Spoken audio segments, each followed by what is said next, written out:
that part of Texas is known for flash flooding. I caught up with a friend of mine, a meteorologist over there, Alex Garcia, and we had a conversation about this flooding earlier today. Have a look. Hey everyone, on Weather Extra tonight, I'm going to bring in a special guest from San Antonio, Texas. Let me introduce you to Alex Garcia, a longtime chief meteorologist there in that market. Alex, good to see you. Good to see you. It's been a while. It's been a while, yeah, exactly. Usually we talk tropics. This time we're talking flooding pretty much in your backyard. Tell me about what happened from Friday into the weekend. Well, you know, David does have a tropical connection because it's got a tropical connection to Barry and it's got a tropical connection to Flossie. We had the leftover remnants from both of those systems come float right up here, just north up in the hill country. And then we had a little bit of a disturbance in the air that acted like the triggering mechanism to fire everything off. And for people that don't understand Texas hill country in particular, we call that the flash flood capital of the world.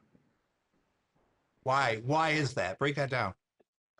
We've got so many flash flood events that occur there. You can go back and look in the archives and see 20, 30, 35-inch rainfalls all over that one particular area. And the flooding that we experienced this weekend, it is the record now. It broke the record that we had set back in 32, that we had set in 87. And there's 2007, there's 2004, there's 2017. It's constant. It's this area here. If you're in it, you know it. As soon as you get a big warning, you got to be ready because you know it's going to happen.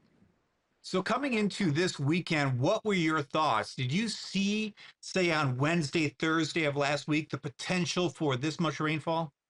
Yeah, we were concerned because we saw Barry, floating up there coming out of the Gulf. And we saw all that moisture building up. And for us, precipitable water, that's what we look at. Meteorologists speak. We were looking 2+ inches in precipitable water. That's a lot of water in the air. Then we saw Flossie fire up and the remnants of that come over the mountains of Mexico and converge right over the hill country. And at the same time, that little spin in the air, that little mesovortex was spinning, and we knew the glass was already full. That little vortex was going to come over and knock the glass over.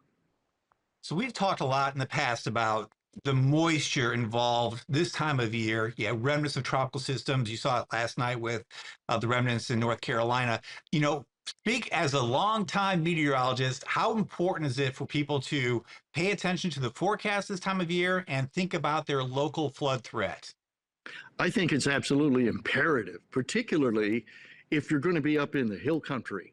And if there's a flash flood watch that's been issued for that area, I mean, my ears would perk up like right away. I would want to stay in contact because in that area, we've had so much of that same activity happen, and you've got to be ready for it. That it's unique because all of that is karst limestone. And if anybody knows what that means the water's not going to sink in. It's going to flow right off rather quickly. So the runoff is going to be incredible once the rain starts coming down. So yeah, I'd say it's imperative. You got to have a way to be connected, either through your phone, through a weather radio, through something. You've got to be able to get those warnings out. Yeah, absolutely. Alex, good seeing you. I wish you were under better circumstances. Good luck covering the rest of this event, the rain chances that lie ahead, and hopefully the hurricane season is nice to you in Central Texas.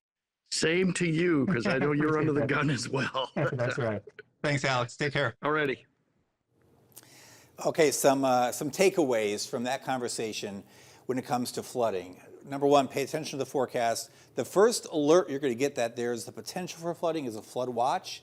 Then comes a flood warning or a flash flood warning.